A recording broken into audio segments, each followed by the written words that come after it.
So, guys, um, a little bit of a different video today from me, out of the ordinary for this channel. Certainly, I'm going to talk about professional wrestling, in particular the WWE.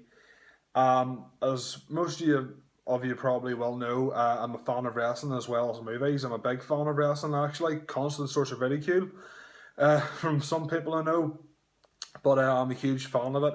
And I thought I would throw my 2 cents, borrowing a phrase from our transatlantic cousins there, throw my 2 cents into the ring, cross metaphorically there, but about the fact that people are speculating that the PG era is over in WWE, and I still need proof, to be honest. Once again, this isn't going to be any, there's going to be no edits, barely any edits. This is going to be straight off the cuff, my thoughts on this whole situation. Now, this has basically all come from Monday night's past edition of Monday Night Raw. There's two instances. There was one which featured Vince McMahon, the chairman and the owner, on Raw using the F word, fucking. No censorship on this channel. He used that live on Raw. Now, unfortunately, I say it as unfortunate, there was a 7 second delay on the broadcast, so they had time to bleep it out. But, that's one indicator that people are using. The other one is that during the main event segment, now I didn't see Raw because I don't have Sky Sports, therefore I can't really watch it. I suppose I could, use other means to watch it, but WWE's product at the minute is such that I don't really care, to be honest. But yeah, apparently it was Roman Reigns, versus Sheamus. I believe it was Sheamus in the main event. And during the main event, Triple H came out as his usual self, leather jacket, jeans, t-shirt, tape the wrists up and everything, the usual Triple H, the proper Triple H. He came out and he attacked Roman Reigns, and there was blood involved, quite a lot of blood, and that's the other indicator that people are using to back up their argument.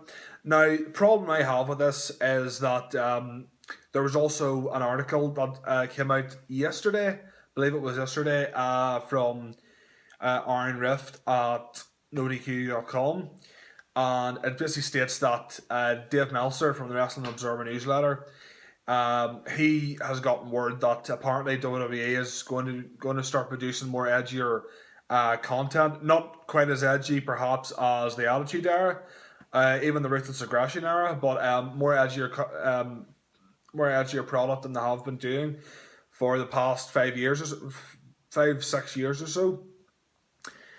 Now, as for my personal belief, I just can't see it. I can't see it at all, guys. Maybe they are going to produce edgier content for the next 6 weeks leading up to WrestleMania. That's the problem I have with it. I think it's going to go on for the next 6 weeks and at WrestleMania, and then that'll be it. They'll go back to the status quo. They'll go back to using stupid childish references, stupid childish storylines, using everything like that. They'll have the same three absolute boring, like the three most boring commentators ever. Michael Cole, JBL, and Baron Saxton.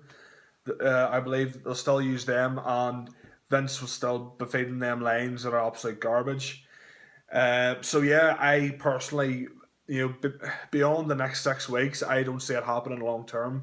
I think, Vince is scared. I think for the first time he's been scared of the fact that ratings have went down, viewing figures have went down. This is like a last ditch effort. I mean, look at what we've got for WrestleMania now. We've got Shane McMahon returned, which was an awesome moment, I have to say.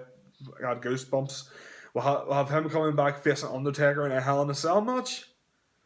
Now, Shane McMahon coming back, and the fact that Vince made a Hell in a Cell match on the first week without the Undertaker even being a part of the build, that just screams of desperation to me. And it makes me worried that this storyline isn't going. It's just going to be a storyline for WrestleMania and nothing else. I mean, Shane's going to come back, and after WrestleMania, that will be him gone again. Obviously, he'll probably have a backstage role, but we won't see him on screen, which I think will be very detrimental. Um, so yeah, I just it'll be interesting to see what is actually happening now. Is the PG era dead? Is edgier content going to become a more regular thing? Are we going to see blood more? Are we going to see more use of weapons now? Before anyone starts, I know we're never going to see headshots with chairs anymore, and for good reason. We all know what happened with Chris Benoit, and we certainly know what has caused Daniel Bryan to retire. The fact he's got more concussions now. Obviously, that's not due to chair shots in the WWE, chair shots in the Indies maybe, but still, we're never going to see headshots with chairs, with sledgehammers. Maybe with the candlesticks, Singapore canes, or something like that, but not to the degree that we used to see it 10 years ago. So in closing, I'll just say that as a fan, I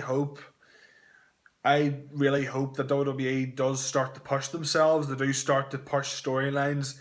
They do start to push, um, like to start to push guys who need a push. First and foremost, and when it comes to promos as well, I hope this means that they're going to let guys go out there and say what they want to say and not have them just regurgitating the script all the time, because that is one of the things that really drags the product down, in my opinion. The fact that when these guys go out, and Roman Reigns is the worst offender. I think when Roman Reigns goes out there, you can tell that's us, not him. That's Vince.